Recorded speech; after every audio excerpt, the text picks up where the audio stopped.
Welcome to The Source, where we combine the headlines with in-depth conversations with the newsmakers themselves. I'm Pinky Webb. Today on the program,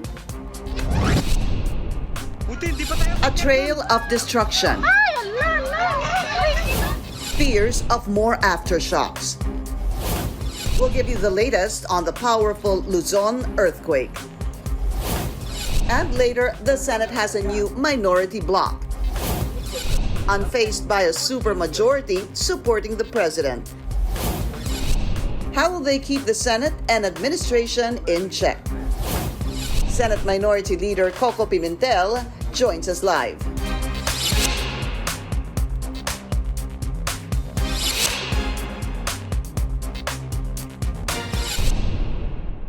Meron pa!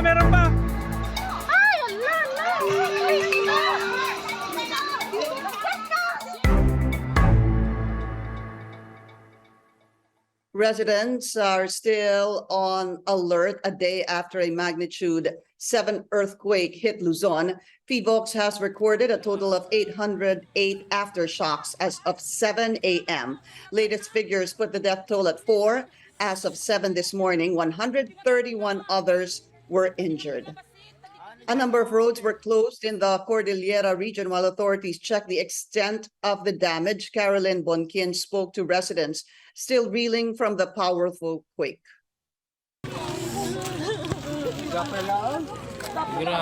CJ Garcia's family and neighbors ran outside their houses when they felt the ground shaking on Wednesday morning. Cracks appeared on the road near their house. Yumayanig po yung bubong. Ay yung nakaupo na kami, halos tumatalon-talon kami. They felt back-to-back aftershocks. They had to stay in the rice field where it's safer. CJ says this is the strongest earthquake he has ever experienced. Na lang siguro 20 aftershocks. May malakas, may na naman. Yan ang nakakatakot talaga. Hindi mo sa bukid, talagang nag-crack yung lupa. PHIVOLCS recorded the epicenter of a magnitude 7 earthquake in Abra, near Bangued, where CJ lives. Another Bangued resident showed photos of fissures and how the earthquake shook a store. Other houses in Abra also collapsed. Disaster officer asked residents to stay in open ground. Bibigay ng mga relief goods kasi yun ang mga kailangan ng mga tao. Sa ngayon kasi yung mga bahay nila talagang nakakatakot yung mga iba na pasukin kasi marami talaga yung mga nadamage. A construction worker died after getting hit by falling debris in La Trinidad, Benguet. There were also closed roads due to landslides in parts of the Cordillera region. The earthquake also damaged some structures along Calle Crisologo, a UNESCO World Heritage Site in Vigan City. Another video showed a part of the Vigan Cathedral facade collapsing. It's one of the oldest Augustinian church. Buti, hindi pa tayo makyat dun! In the nearby town of Bantay, Ilocos Sur, Edison and Karen Aducol's family were visiting the Bantay Church bell tower. They were next in line to take photos inside when they felt the earth shaking. It lasted for about 3 minutes. Talagang malakas na yung lindol, tapos may tao pa talaga sa tower, may bata pang sugatan nung bumaba na. Kala nga namin mapapagsakat din kami kanina eh. Oh my God! Also in Vigan, Rina Calau's motorcycle is one of the vehicles damaged when a hotel's parking lot wall fell. PHIVOLCS director says aftershocks may be felt within the next 3 days. Yung mga malapit, yun po ang kailangan nating bantayan. Pero siyempre, mahirap magsabi kung kailan gagalaw. Ang importante, maghanda. Usually sa ating experience, ang mga aftershocks, napakarami sa first 2 days, 3 days, unti-unti siyang mababa ang bilang. He also says houses and buildings should be inspected after an earthquake and shouldn't be used if damaged. He also reminds those living or working in high-rise buildings to get out only after the strong shaking stops. Also, don't go to the rooftop as fire could follow an earthquake. Caroline Bonkin, CNN Philippines. Let's go straight to the source of the story. We have NDRRMC spokesperson Mark Timbal. Sir Mark, welcome to the source. Thank you so much for your time.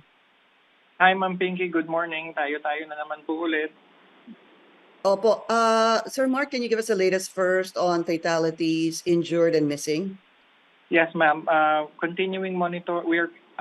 in continuing monitoring of the affected populations in Cordilleras and in Region 1 after the Abra earthquake. We have registered more than 400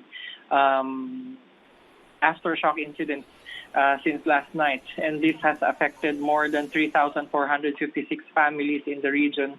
We have 21 evacuation sites being used by 541 families in the Cordilleras. 567 persons are camping outside their houses. So far as casualty counts are still being monitored, Ms. Pinky, we have made adjustments this morning from 5. We are back to 4 killed. The supposed fifth fatality was verified as non-existent in Gataran. So we're back to 4. We have And the one. four, Yes, ma'am. and the 4 fatalities are from where, sir?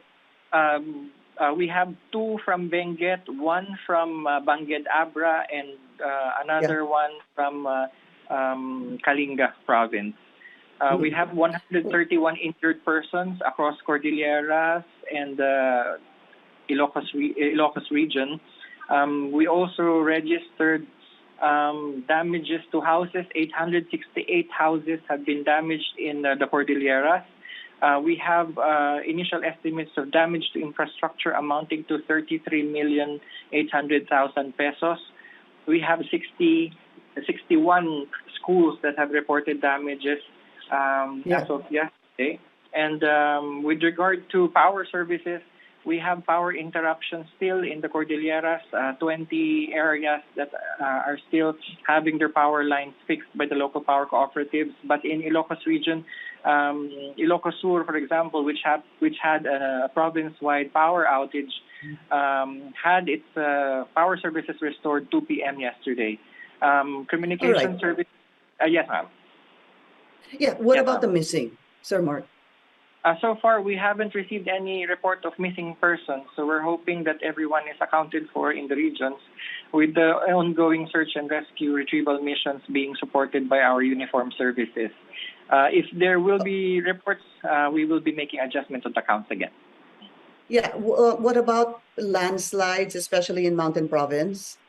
Yes, ma'am. We have received reports of landslide and rockfall incidents which caused the closure of 19 roads in Region 1, Region 2, and the Cordilleras. 5 roads had been cleared already and had been deemed as passable. We have 3 bridges that had sustained damages in Cordillera and Region 1, but we have 5 bridges that had been initially closed for precautionary measures but had been opened as of today. Any particular area of concern today? So far, ma'am, the heavily affected areas are in Cordillera and Ilocos. Ilocos region. We have received reports that historic heritage structures also suffered damages from the earthquake. We haven't proceeded with the valuation of this infrastructure, given that there's a different procedure for historic sites. So the damage computation does not include the historic structures as of this time. Okay. And the RRMC spokesperson, Mark Timbal. Sir Mark, thank you so much for your time. Thank you, Ma'am Pinky. And we will be taking a short break. This is The Source on CNN Philippines. Please stay tuned.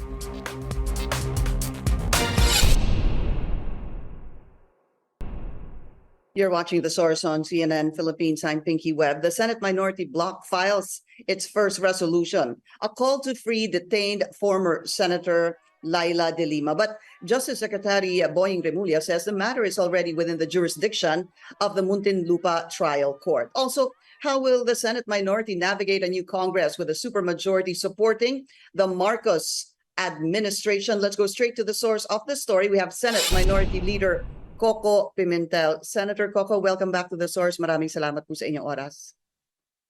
Salamat din, Pinky, for inviting me. Pero bago tayo mag-umpisa, kami po sa minority ay nakikiramay doon sa nasawi, pati na doon sa mga na-injure, nasugatan dahil sa earthquake kahapon. At handa kaming tumulong, Pinky, kasi kung tayo nga rito sa Metro Manila ay kinabahan sa lakas ng earthquake, all the more doon sa epicenter, doon sa malapit po sa lugar kung saan gumalaw yung mga plates ng mundo. So we can just imagine po the damage in the area. Right.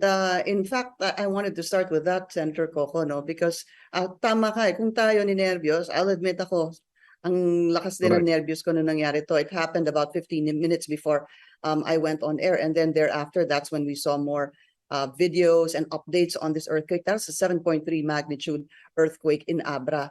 And ang lakas na po ng ating naramdaman dito. Is it time to get ready again? Prepare, look into dun sa sinasabing the big one. That's correct. That's why to be prepared, actually, we need to conduct drills para po maging second nature yung kung ano ba yung dapat gawin. Dapat yung ating mga disaster experts ay klaruhin na nila, i-organize din nila sa thoughts nila, ano yung tips nila o during a strong earthquake, anong dapat gawin. And then iba-ibang scenario po yan. Nasa loob ka ng bungalow na bahay, nasa loob ka ng building, nasa labas ka. So ano nila yon na dapat i-categorize nila yung mga ano ang mga suggested nila na dapat gawin. I'm sure hindi naman talaga 100% effective yon kasi nga earthquake we cannot predict. Pero at least meron tayong ginagawa, merong plano. Kasi kung walang plano, magpapanik po tayo eh. Yeah. In fact, hindi ho ba in the past na pag-uusapan tayo mga quadrants? You're right, no? Every time there's a drill and every time something like this happens, we tend to try to recall what to do during an earthquake. And then because the time has passed, days, weeks, or even months and years, nakakalimutan po natin kung anong dapat gawin at dapat paghandaan kapag tumama po ang isang lindol. So periodic drills nga. Pero meron ako napansin na kinukumbay, sinasama nila yung fire and earthquake drill. Siguro pag-isipan ito ng ating mga disaster experts.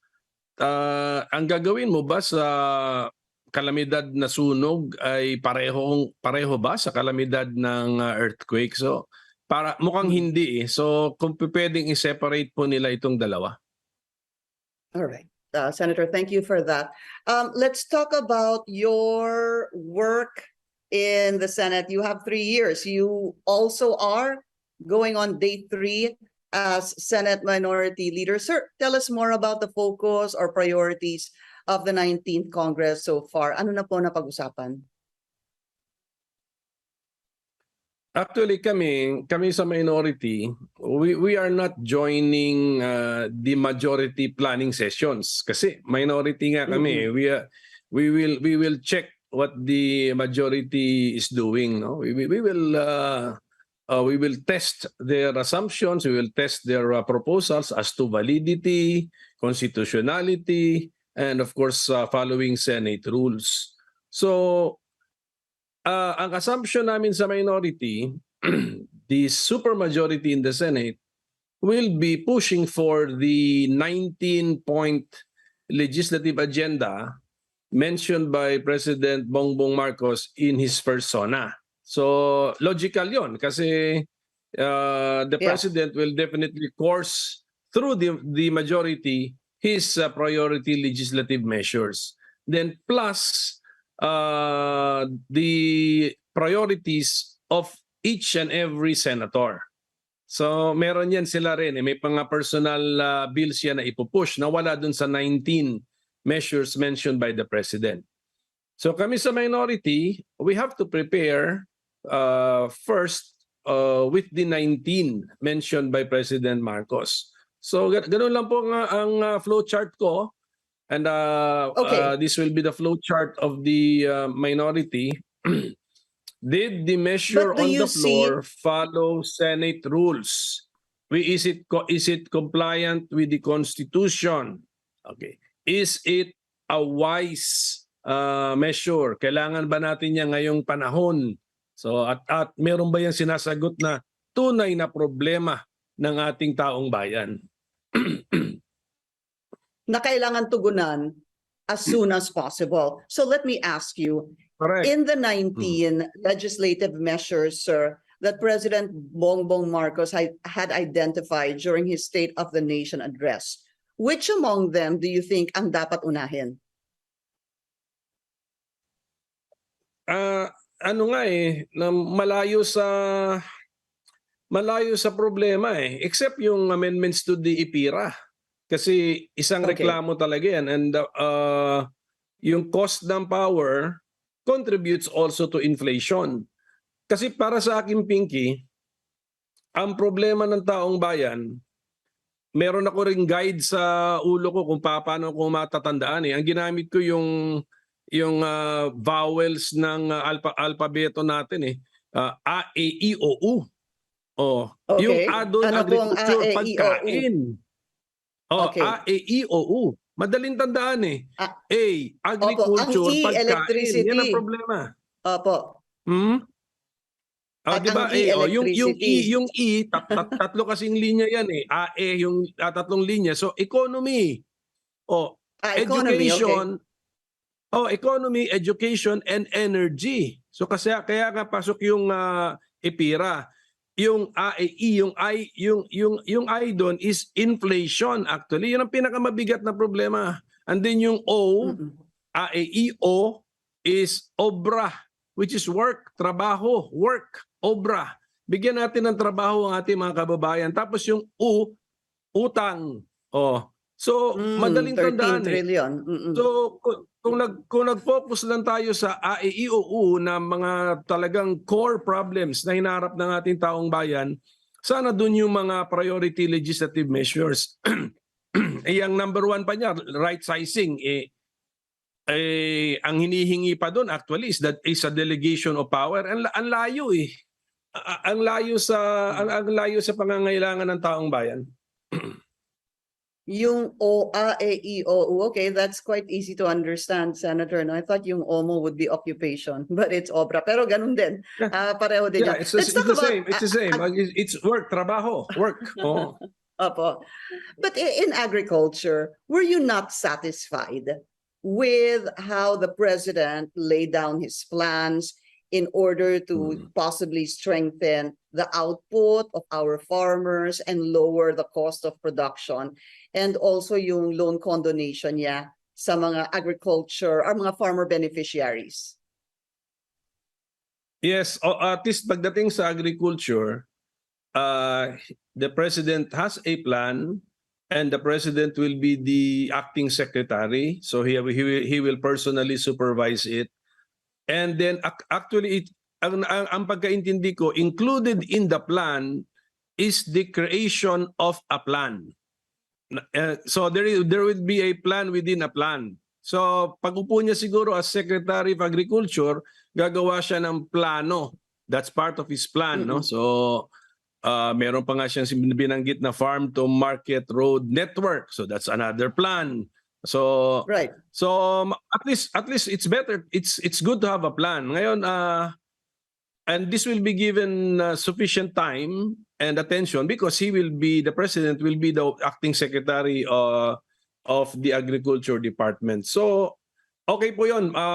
Maganda rin ang SONA niya in the sense na he started with that Yun ang inuna niya. So giving us the impression that this is really his priority. And tama, and that's correct. Of course. The priority talaga yan. Food production, we have to increase our food production. So in terms of food production, I know you're saying that the president has a plan within his plan, but from what you heard so far during the State of the Nation address, were you happy? Were you content in terms of food? Yes, in the sense that the president has a plan as far as agriculture is concerned, and the plan is for the purpose of increasing food production. Yun ang pagkaintindi ko sa kanyang SONA, and I think yun din ang plano, and it's good that he has a plan, but we will still have to wait for a certain plan that he also mentioned. So kunin natin yung written plan na yon, because yun na yung meron na strategy, may tactics na, meron ng timetable doon, may actual actions na kailangan doon. So we are eagerly awaiting the said plan. Okay, again, we just need to take a very short break. This is The Source on CNN Philippines. Please stay tuned.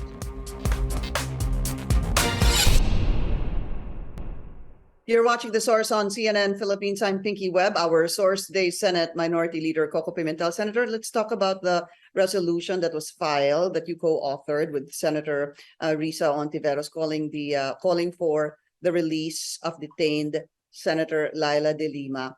What kind of support are you getting from your colleagues?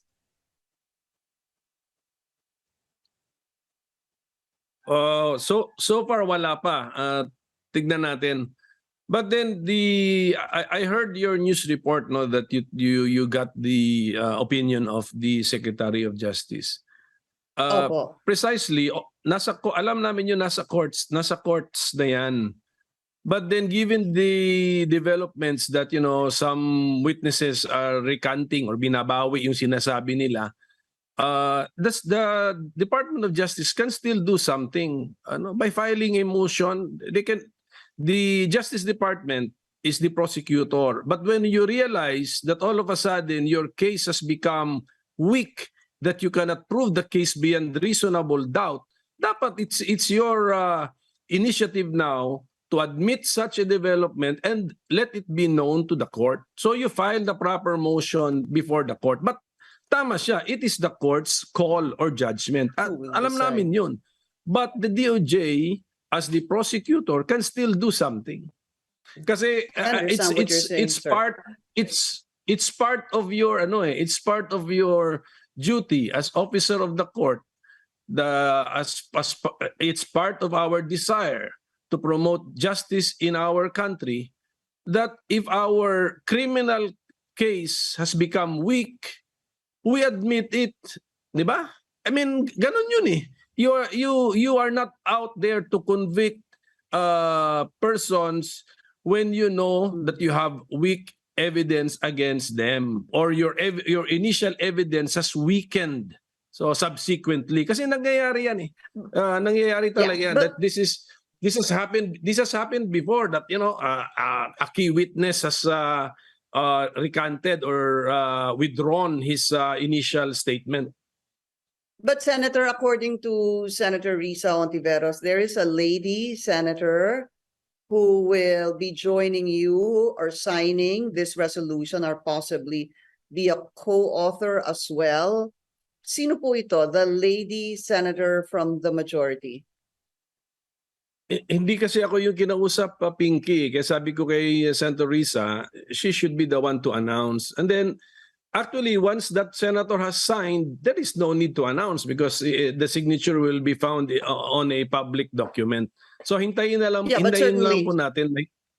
Certainly she told you, sir, kung sino yung lady Pinky, for me to give a name of somebody who has not talked to me. So Senator Risa Ontiveros can mention the name if that person has talked to her. Okay, let's move on. You filed 10 priority bills already. And number one was this. It's something we talked about, Senator, during one of my last interviews with you. Ito pong suspension of the imposition of VAT and excise taxes on fuel. That was not discussed during the President's State of the Nation address. And I'm going to try to simplify this.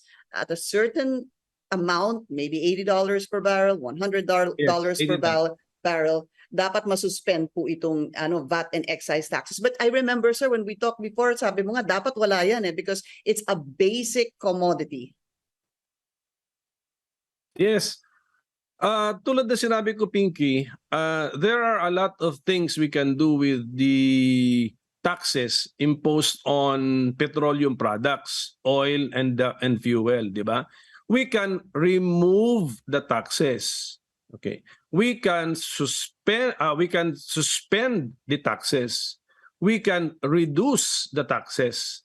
So yun po yun. So ang inuna ko muna to be more acceptable, 'di ba? More acceptable 'di ba? I am not proposing for the removal of the taxes. I am not even proposing for the lowering of the tax rates. Suspension lamang.